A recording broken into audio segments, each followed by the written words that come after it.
Ticket ಕಿತ್ತಾಟ ಕೇರಳಕ್ಕೂ ಈಗ ಹರಡುತ್ತಾ ಅನ್ನೋದು. ಯಾಕಂದರೆ CMಗೆ 3 ಜನ ಕ್ಯಾಂಡಿಡೇಟು, ಹೈಕಮಾಂಡ್ಗೆ ಮೊದಲೇ ಕರ್ನಾಟಕದ್ದು ಬಗೆಹರಿಸೋದು ಈಗ ಪೈಪ್ಲೈನಲ್ಲಿದೆ, ಎರಡನೇದು ಕೂಡ ಸ್ಟಾರ್ಟ್ ಆಗ್ತಿದೆ. ನೋಡಿ, ಒಂದು ಸರ್ಕಾರ ಬಂದಾಗ ಕೆಲವು ಸಂದರ್ಭದಲ್ಲಿ 2-3 ಜನ ಮುಖಂಡರುಗಳಿದ್ದಾಗ ತೀರ್ಮಾನ ಮಾಡೋದು ಟೈಮ್ ತಗೊಳುತ್ತೆ. ಇದು ಒಂದು ಪ್ರೊಸೀಜರು. ಈಗ 3 ಜನ 4 ಜನ ಅಲ್ಲಿರುವಾಗ ನ್ಯಾಚುರಲಿ ಹೈಕಮಾಂಡ್ನವ್ರಿಗೆ ತೀರ್ಮಾನ ಮಾಡೋದು ಸ್ವಲ್ಪ ಕಷ್ಟ ಇರುತ್ತೆ. ಆದರೂ ಮಾಡಲೇಬೇಕಲ್ಲ, ಮಾಡ್ತಾರೆ. ಸರ್, ಈಗ ರಾಜ್ಯದ ವಿಚಾರಕ್ಕೆ ಬರೋದಾದ್ರೆ ಸರ್, ಈಗ ಚುನಾವಣೆ ಎಲ್ಲ ಮುಗೀತು. ಕೆಲವರೆಲ್ಲರೂ ಒನ್ ಟೈಮ್ ಹಿರಿಯ ಶಾಸಕರು ಹೋಗಿದ್ರು, ಮತ್ತೆ ಹೋಗ್ಲಿಕ್ಕೆ 10ನೇ ತಾರೀಕು ಹೋಗ್ಲಿಕ್ಕೆ ರೆಡಿ ಆಗಿದ್ದಾರೆ. ಸೊ ಗೊಂದಲಗಳಿಗೆ ಪರಿಹಾರ ಆಗುತ್ತಾ ಈಗಲಾದ್ರೂ ಅಂತ ರಾಜ್ಯದ್ದು CM ಗೊಂದಲ ಮತ್ತೆ ಶಾಸಕ? ನೋಡಿ, ಗೊಂದಲ ಬಗೆಹರಿಲೇಬೇಕು. ನಮ್ಮ ಉದ್ದೇಶ ಇರೋದು ಆಡಳಿತದ ಮೇಲೆ ಪರಿಣಾಮ ಆಗಬಾರ್ದು ಅನ್ನೋದಷ್ಟೇ. ಅದಕ್ಕಾಗಿ ಈಗ ಗೊಂದಲ ಬಗೆಹರಿಲೇಬೇಕು.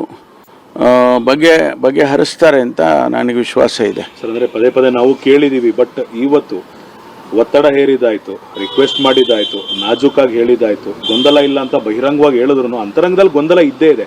ಅದು ಖಂಡಿತವಾಗಿಯೂ ಆಡಳಿತದ ಮೇಲೆ ದುಷ್ಪರಿಣಾಮ ಬೀರದೇ ಇರೋ ಥರ ನೀವುಗಳೆಲ್ಲ ನೋಡ್ಕೊಳ್ತಾ ಇದ್ದೀರಾ. But it has to come to an end ಅಂತ ಅನ್ಸಿದಿಲ್ಲ ಸರ್? ಅವ್ರಿಗೆ ಗೊತ್ತಿದ್ರು ಇದನ್ನ why are they delaying it? ಬಗೆಹರಿಸದೇ ಇರುವಂಥ ಗೊಂದಲ ಅಲ್ವೇ ಅಲ್ಲ.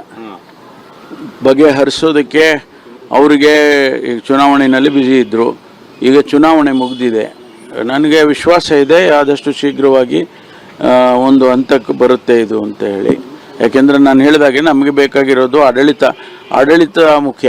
ಆಡಳಿತ ಜನಗಳಿಗೆ ನೀವು ಕಿತ್ತಾಟ್ಕೊಳ್ಳಿ, ಏನಾದರೂ ಮಾಡ್ಕೊಳ್ಳಿಯಪ್ಪ, ನಮ್ಗೆ ಆಡಳಿತ ಮುಖ್ಯ, ಕಾರ್ಯಕ್ರಮ ಮುಖ್ಯ ಅನ್ನುವಂಥದ್ದು ಸಂದರ್ಭ. ಅದಕ್ಕೋಸ್ಕರ ಬೇಗ ಬಗೆಹರಿಸ್ತಾರೆ ಅಂತ ಅನ್ಕೊಳ್ತೀನಿ. ಪುನರಚನೆಗೆ ನಿಮ್ಮ ಒಪ್ಪಿಗೆ ಇದೆ ಸರ್? ಪುನರಚನೆ ಆಗಬೇಕು ಅಂತ ಅನೇಕ ಜನ ಶಾಸಕರು.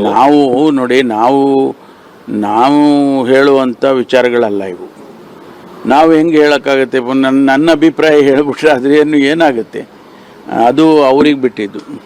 ಮುಖ್ಯಮಂತ್ರಿಗಳು, ಅಧ್ಯಕ್ಷರು, ಹೈಕಮಾಂಡ್ನವರು ಇವರೆಲ್ಲ ಕೂತ್ಕೊಂಡು ನಾವು ಹಿಂದೆ ಎಲ್ಲ ನೋಡಿದ್ದೀವಲ್ಲ. ಕಳೆದ 40 ವರ್ಷದಲ್ಲಿ ನಾನು ಕೂಡ ಅನೇಕ ಇಂಥ ಸಂದರ್ಭಗಳನ್ನ ನೋಡಿದ್ದೇನೆ. ತೀರ್ಮಾನ ಮಾಡ್ತಾರೆ. ಸ್ವಲ್ಪ ಕೆಲವು ಸಂದರ್ಭದಲ್ಲಿ ಟೈಮ್ ತೊಗೊಳುತ್ತೆ. ನಮ್ಮ ಕೇಸು ಈಗ ಹಂಗಾಗಿದೆ. ಅದರಿಂದ ಈಗ ಬಗೆಹರಿಸ್ತಾರೆ ಅಂತ ವಿಶ್ವಾಸ ಇದೆ ನನಗೆ.